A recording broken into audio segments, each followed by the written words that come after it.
your songs that you want listeners to understand or to be aware of? Thank you. Well, for my part, as a spokesperson for Third World,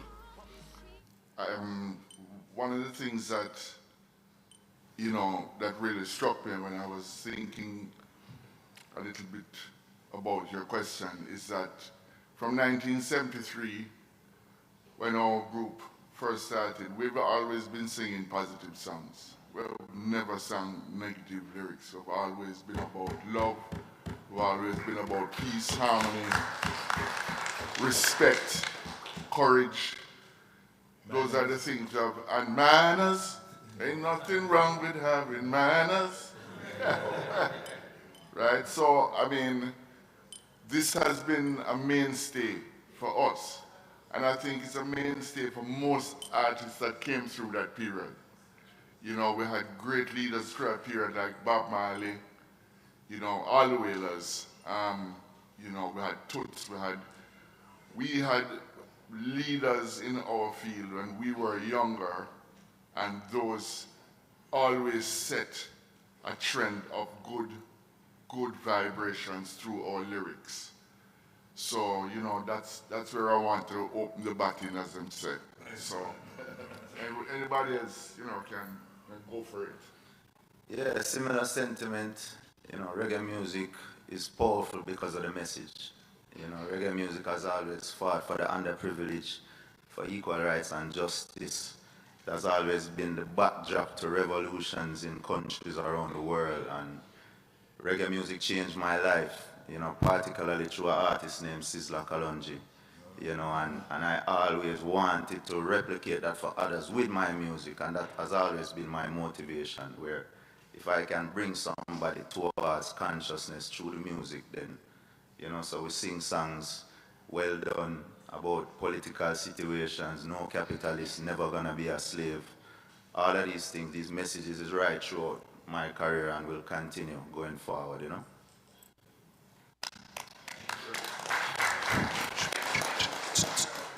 Yes, I'm AJ Brown as a songwriter and as a solo artist even before I became lead singer for Third World. I've been writing about just not only reggae music and the reason for expressing music from a Caribbean diaspora approach. I've always thought that based on where I started my career on the north coast of Jamaica, that I can now regard myself as an artist that a fusion artist, where I create songs from just a philosophical approach. We have lyrics that speak to different, I would say, approaches, situations. For me, it's always a three-way conversation between myself, the other person outside of myself, and the truth, really. So the my new solo album, Shots of Love, will attest to that. So you can always check that out and understand a little more of what I'm saying right now.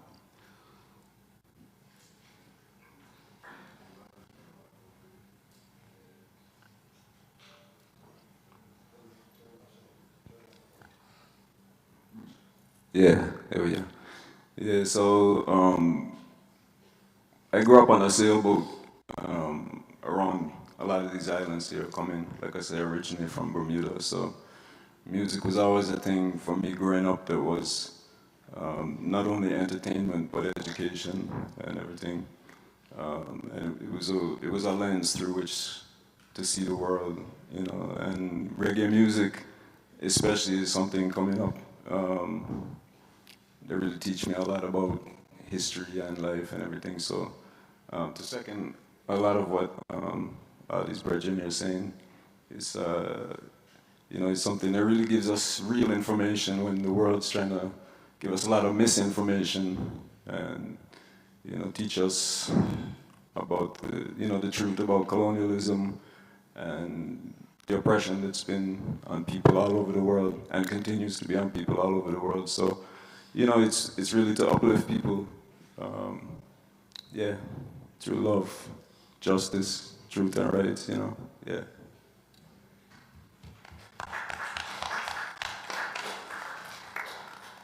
Greetings once again, Jidos, when it comes to my lyrics are just about being free and lyricism and, just young people stuff still. Yeah, so, you know how it is.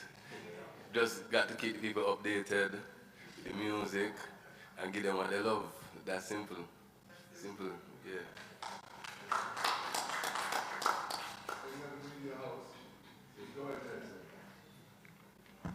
Peace. My name is Eddie Lamar, and we're rolling out. And this message is specific to Third World.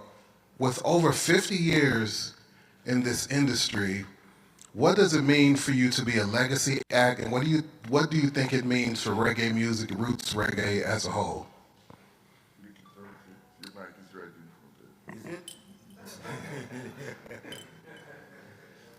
In other words, get close. All right. We're talking about Third World and the legacy. Is that the question? Yeah. Well, to be a member of Third World, I wear that as a badge of honor, because it was one afternoon in Jamaica, Pretty Hamilton, the then lead singer for Third World, drove up to my house and said, listen, there's a band we're putting together, and we need a bass player. I was a guitar player at the time, and I got involved in it. Went to the Scopes, went to England, we went to there. But some great things happened to us, and not so some great things happened to us also. But it's a rich history Third World has, and we could not say it's something great and could be overlooked, But we have our parents who supported us, and just a great journey. Love it, Third World. Bless.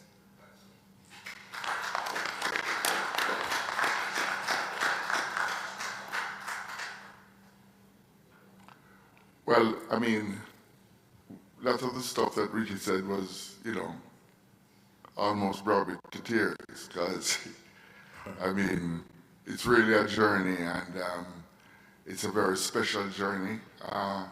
Looking back at the songs that Third World has done, has recorded through the years, it's quite a bit. We had a night where we played pure Third World music and we played for 3 hours and we did not repeat one song. So, there's plenty music that Third World has recorded, but this is not just about us alone because artists who, as I said, came up through that era, look at Bob Marley, for instance. Bob died at 36 years old, and look at the volume of music that he left behind. So we really want to thank all the memories, as it were, if you can look into what that means, thanking the memories. Because I remember when we first started, I don't think we had vision that we would get this far in terms of the music would spread around the world so enormously, and that, as the song says, the big music from the Little Rock. We really didn't figure that it would become worldwide so huge, and we have a lot to be thankful for. We have you to be thankful for because you are the people who made the music proliferate, in countries like St. Kitts, countries like Barbados, Trinidad, Guyana, Jamaican music has really proliferated through those countries through the years, and we're very grateful, you know. We're very grateful to be spokespeople for the Caribbean. We're very grateful, and the third world journey, I think, has been about that. You know, it's been about that. It's been about the Caribbean people, and Jamaica might be the, you know, the central focus, but it's about all of us in the Caribbean here. So we're very grateful, and once again, it's great to be here. You know, it's great to be in St. Kitts. Yeah. Well, as the third drummer of Third World, I just want to big up Colonel Marshall, who we just lost. And it's great to be a part of great, legendary brothers. We look forward to play every night. Jah be praised. Yeah, as the lead singer for Third World, took over from the inimitable Bunny Ruggs. I mean, it's good to know that I'm part of a story that is still being told, and it's my mission to make sure that the legacy is not only intact but also possibly can be surpassed in terms of, you know, building on the catalog of music that Third World is known for. I mean, it's on the way with the last album we did with Damian Marley. More work to be done. We still have another album to do with Damian, so the journey continues, and it's great to be part of the ongoing story.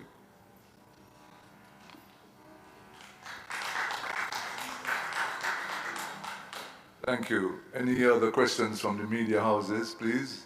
The mic is in the center, and you can go and ask your question anytime. Go ahead. Joel Campbell from the Voice newspaper in the UK. Question for everybody. I know that art is expression, individual expression, but I wondered with reggae what individual perspectives were on the state of it, the industry, where we are, and in an ideal world, where would everyone like to go? Sorry, Brethren, can you repeat that for me? Because I didn't catch it. No worries. I just wanted to get perspective on where reggae as an industry is, because there's various different individuals up there who will have different perspectives, and where we are, and in an ideal world, where you would like to see us go. Okay, well, I'll start. Well, as many of the panelists here have said, that we're very proud of where the music has reached. I mean, in terms of, like, you know, from the far corners of the world, it's popular in Taiwan, it's popular in Japan, it's popular in Guam, it's popular in Hawaii, it's popular, you know, all through Europe. The music, Australia, New Zealand, we've just done that, and the music's very popular.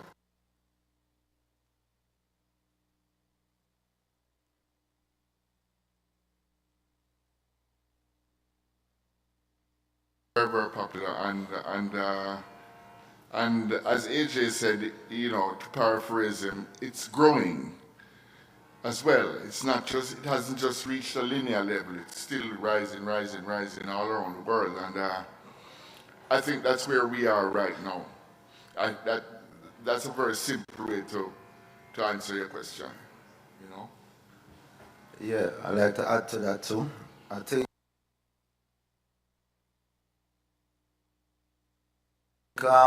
we're in a very interesting place with reggae music right now. I think a lot of the traditional ways in which, like, music was promoted and songs would get to the people, a lot of that has been changing now. And I think the world has gone in a direction of, you know, shock value, social media, you know, viral kind of music. Like, we want the music to take on that kind of role. And And it puts reggae music in an interesting place because reggae music is about substance and quality and things like that. So I do think that the touring model is really what is keeping reggae music, you know, where it has always been in the hearts and minds of the people.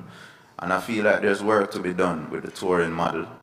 I do feel like it's a difficult time post-pandemic with expenses and all of these things, but you know, I do see where there's models where, you know, bigger artists who have bigger platforms bring younger artists on the road and have have like different levels of artists going with them so artists can get the exposure directly to the fans who appreciate the music, who may not necessarily be on social media all the time on their phones. You know, they might not be listening radio anymore or things like that, but they want to experience the music live. So I do think we need to come together as an industry and really see how we can consolidate the touring model and really give artists exposure and lend and share the exposure that we have as artists who have different platforms, different levels of platforms.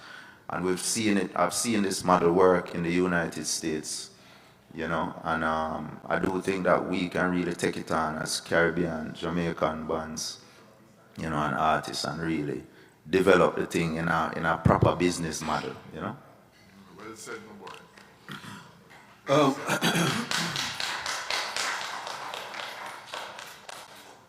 I've always looked at music and reggae music in a very, I would say, business approach, but at the same time wondering why certain things have not been done yet. I'm saying that to say we are creative people who think outside the box. I mean, we are musicians. That's how we do what we do, and yet we have to depend on folks like in high authority that don't think outside the box. They have their approach to what, you know, to what things should be, and I believe that there should be some kind of way to appeal to our situation, our circumstance. And I say that to say, look at the way how reggae music has grown over the years, and it's not, and it's so big now that other countries are producing their own stars, and because they are, we as Jamaican entertainers and musicians now are I wouldn't say being marginalized, but they're more focusing on their own stars now. So I'm saying that Jamaican the folks in authority in Jamaica should be thinking about how to make reggae music a kind of I wouldn't say religious or spiritual experience, but an experience where people would have to go to Jamaica to experience that kind of thing. You know, in other words, that if that was the source of where the music came from, it should always be the source of where the people should go to. Just like how in terms of the whole spiritual thing, if they want to learn about Buddhism, or they want to learn about certain things, they have to go to the source, and that's what I think should be created in a way where the world can come to Jamaica to experience more of the authentic reggae music.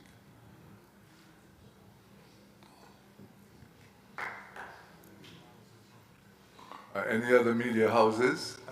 Yes. Chibar, were you introduced? Oh, I would like to further something that I was gonna do that. that was said. I just want to, just 1 second, Mish. I just wanted to say that we have other members of the band. There's not enough space on the bus here. So sitting in the front row there is Richie Barr and Rupi Bent. And yeah.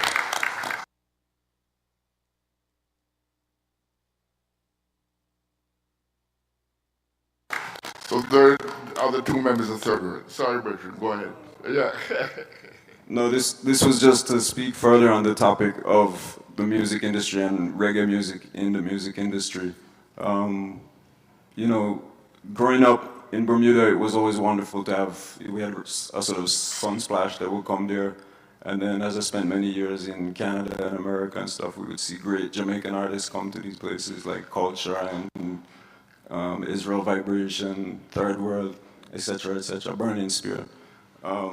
But I'm aware that at a certain point, it was made more difficult for Jamaicans and Caribbean people to come to play in these countries, you know. And so, as I can't remember who was saying it, but you have a lot of bands. I think AJ, you were saying that you have a lot of bands from, you know, from the U.S., from Canada, wherever, that have kind of taken the seat from Caribbean artists.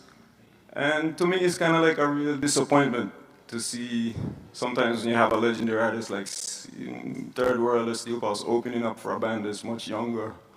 And yeah, they're not really bringing the roots and culture in the same way, you know. So I just think with the strength of, you know, people coming together, maybe the Caribbean as a whole or reggae music as a whole could come forward and sort of, you know, make a kind of plea for, not even a plea, let me say just make a strength together to open up the borders for people to come through. Musicians in general. I mean, I have a lot of musicians I work with in Canada, and some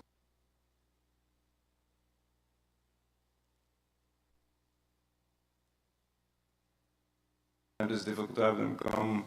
You know, it's always a visa situation, but I think it would be great to have more ease for musicians to travel in general. So that's, yeah.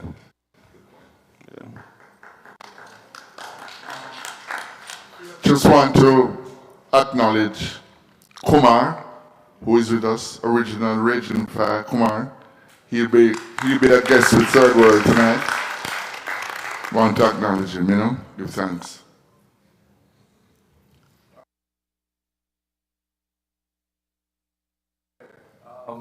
Just a little, go ahead. Yes, I'm Gregory Calwood, member director for the British Virgin Islands Festival and Fairs Committee, and Foxy is in just my next promoter. Yeah. I want to say, reggae is in a great spot. Watching the legend, I'm not asking a question, I'm telling you.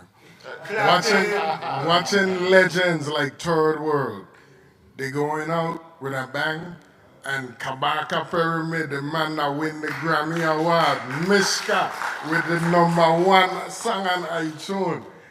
Come out here from Raging Fire, you know you're going, but you're going to go good because you know these guys got the thing set. So, I want to say keep it up. Give thanks. All right. Give thanks.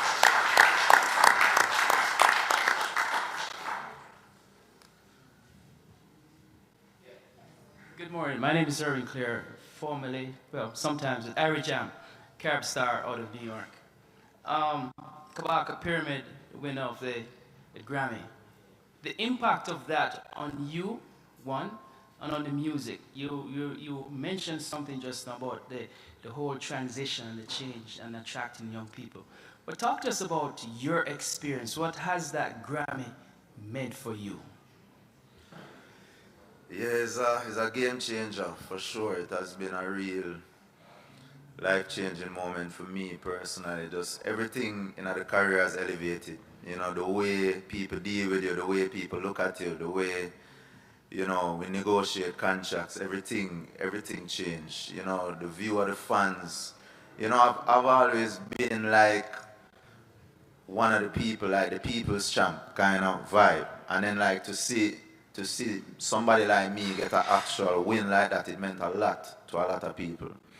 You know what I mean? Even I was on tour, shortly after we won, and me I get text says just pure reggae music I play on the radio in Jamaica now, and whereas it's mostly dancehall been dominating the last how much years. So just even little things like that, my whole team, everybody has been elevated, and it's an inspiring thing. I'm inspired to make more music, and just reach out to even a wider audience with the music. You know what I mean? And yeah, it's just been a great journey so far. Non-stop touring. Yeah.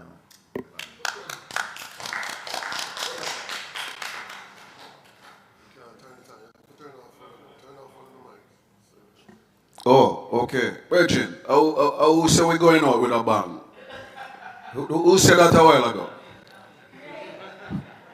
Inkato. Going out with a bang? Who's going out? Going up with a bang. I guess this is wrong choice of words.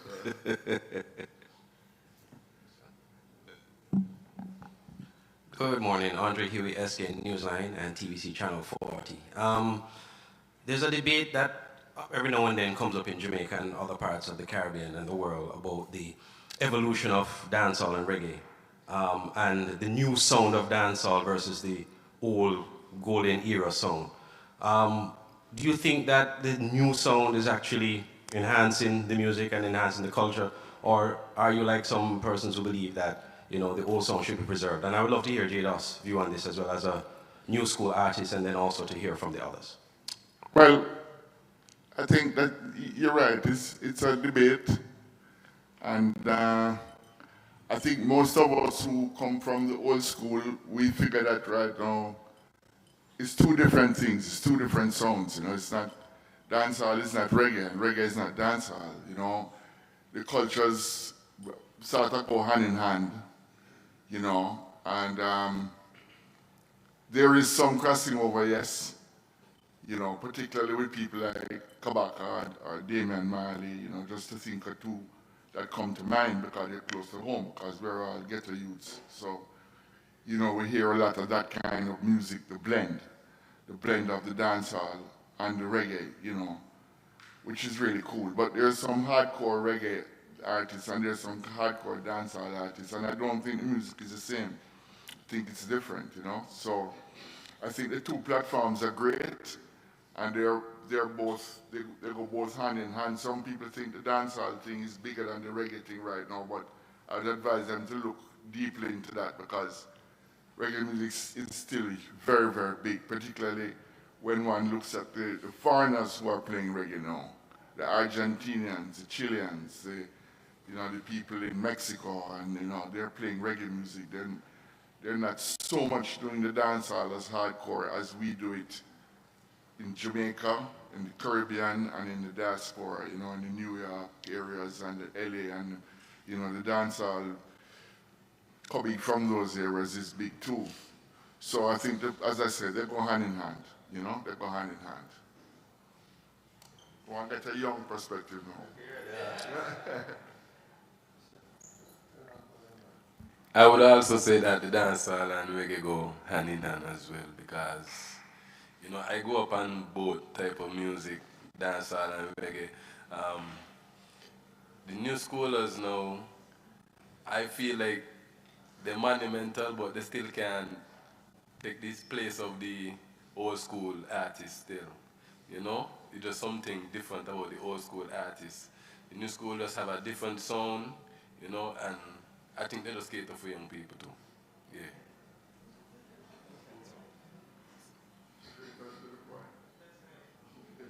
General in a place, busy signal. Big up yourself. Talk to the people, man. Yeah. So we're still on that topic. Yeah, well, personally, I think, every music, every sound has its own space. Every sound has its own space. If they make a song or make a genre or create something called dance hop or soca dance or whatever, people still gonna be listening to it. Now, to compare the genres or the type of style, people can always do that, but nothing moves the old reggae or the old dancehall. Nothing. You know what I mean? That's impossible. So, what media try to do this controversial stuff all the time about, oh, what do you think about this? That's just in their own little circle and that only the box. You know what I mean? Nothing is gonna move the authentic reggae music or the authentic original dancehall style. Yeah, so you can make and create all the different types of sounds you want, but nothing gonna move or sidetrack the original. Yeah. And let's welcome Busy Signal. I can say something on the topic too. I feel like each generation will find ways to create music that align with, what they're about. The culture always change based on the technology. Even the sound of the music change based on the technology. When synthesizers and drum machine came in, then the sound of the music changed. And that's why even third world music was even different from, other artists at the time, because they incorporate certain sounds into the music and, a little bit of disco or a little bit of jazz or a little bit of this and put in the music. And it's the same thing happening now. So the youth them using the same program them for make beats as the trap producer them in America and around the world, and the Afro beats. Everybody have the same drum loop, samples them, access to them and all of these things. So the way how the music change, the make a change. So the youth them are going to find a way for make the music will resonate with them.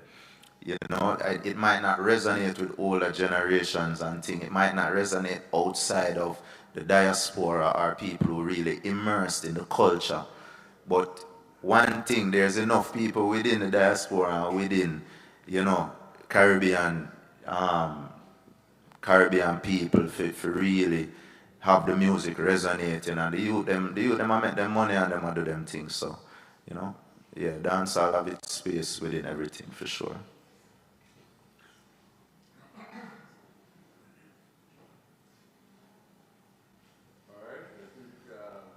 Completes that segment of it.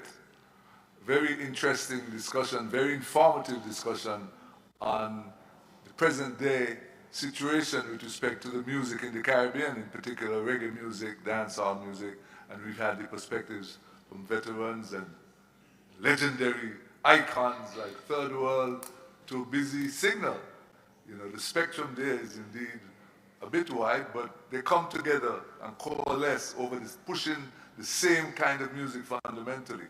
And that is what the music festival is all about, exposing you to different genres of music.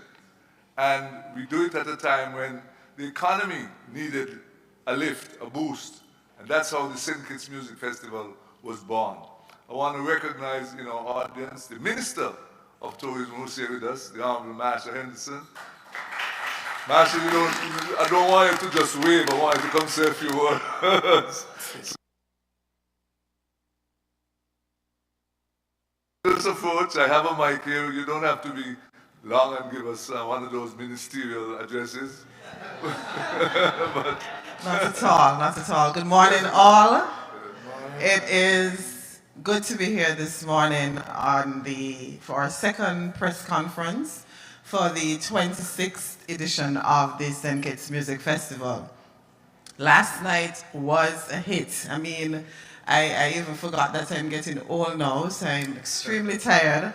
But we had an amazing time last night, and we expect nothing different tonight. I want to welcome all of you to St. Kitts and to the St. Kitts Music Festival for your partnership with us. Of course, this is being done, as Junie said, in our efforts to boost visibility for our destination, St. Kitts. So we're not just selling a festival, but we're selling a destination. And to have artists like Third World, Kabaka, Busy, and all the other, even local artists, Greenhouse, Mishka and everyone, all those who are not here, Capleton, the others, Mastica and Highlight, Tommy Lee, and all the others who will be joining us tonight. Once we partner, this, of course, gives the destination and the festival more appeal with the iconic legends and, you know, artists that we have. So I want to welcome you. We thank you. We look forward to some electrifying performances tonight. Come out early, come out in your numbers. Remember to patronize the Festival Village, which happens to be on the football field. We have our local cuisine there on display and all the delicious food and the local artisans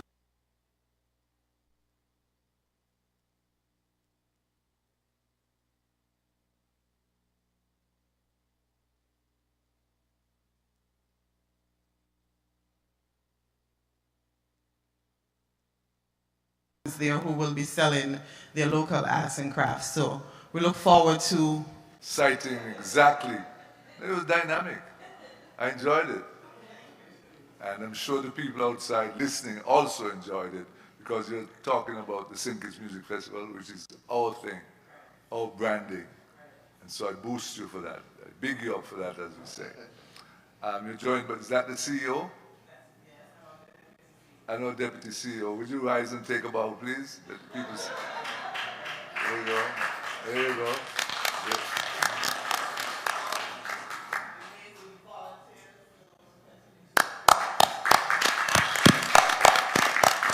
Don't forget to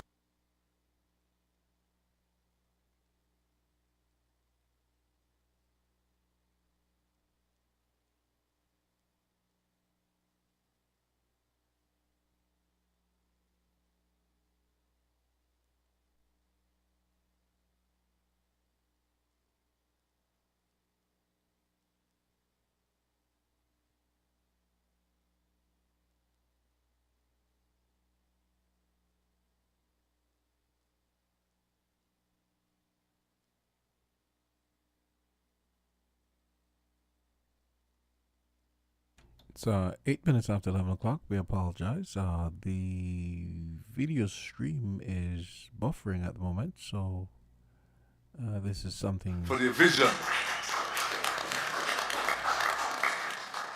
All right. Again, I just want to thank everyone for turning out to this second press conference. The third one takes place tomorrow right here. And we want to make sure that you come out tonight and enjoy yourself. It starts at 7 o'clock, right, Marsha? Right. 7 o'clock tonight. Who's the first artist, you know? Come on then. Surprise. It's surprise, surprise. All right, but don't. Yes, sorry? You guys going there first? No. Don't reveal the secret. Leave it like the secret, right? So we want to thank you for coming out, all the media houses, the radio stations, etc., for joining us this morning, and for whatever part that you played to make the Sinkers Music Festival the grand success that it has been and is today. Thank you. Thank you, thank you. I don't know if there are any parting words from the guest artists who are here. You'd like to say something, please? Yes, sir, thank you. And so much appreciation for after all these years to come and see Third World, come back up to Pyramid, young, vibrant, Grammy-winning monster. Level, round of applause for all the artists who are participating. Yeah, I just would like to do something a little different. Yeah, I have a presentation to make. I want to present to Busy his Grammy nomination certificate from Third World Value.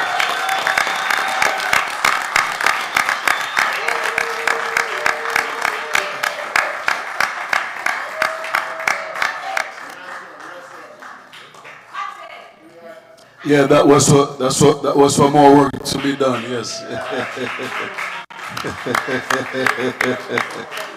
Busy. Busy. Yes, sir.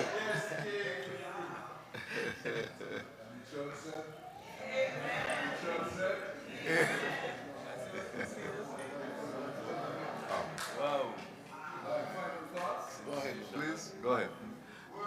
Well, for me, I just want to say I am having fun here. Me and my wife, we took a we went over to Nevis. Yeah, Nevis.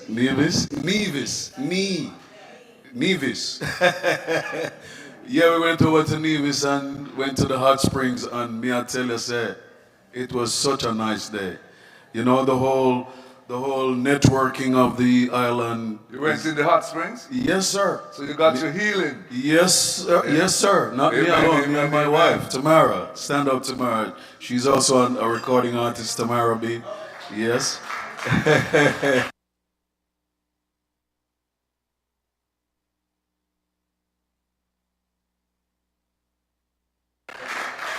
And I would recommend that.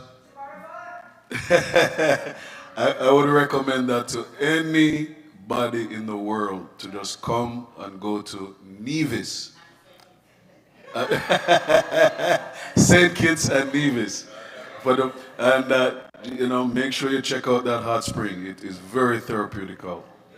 Therefore, very therapeutic. Thank you.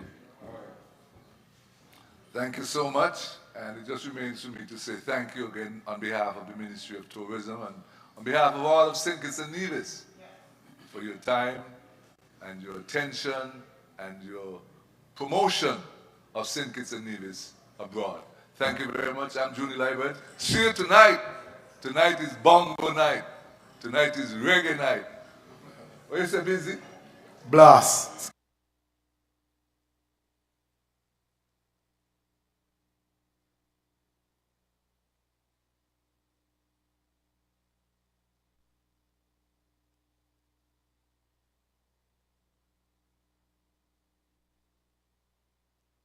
Be a blast. Thank you to everyone. You know what I mean? Big up Third World, big up all the artists here, big up everybody. It's gonna be great. St. Kitts is love. Love across the board. Give thanks. Yeah, man.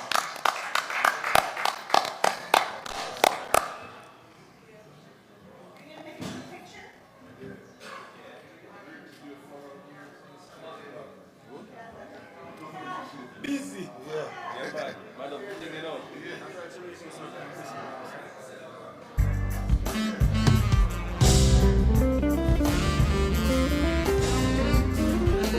It's 11:13 now. We just saw the conclusion of St. Kitts Music Festival Press Conference number 2.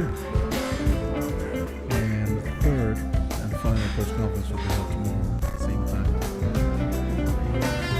And we're going to be heading into Voices.